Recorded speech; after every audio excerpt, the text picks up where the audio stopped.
dito tayo sa Costco. And then food tasting dito. Free taste, free food.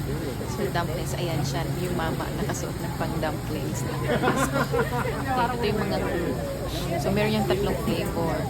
Chicken, pork, and beef. So ayan, kinakita niyo tatlo yung parang lutuan niya. Then, ayan, marami dito nakapila. Marami kami nakapila. Maluto yung dumplings.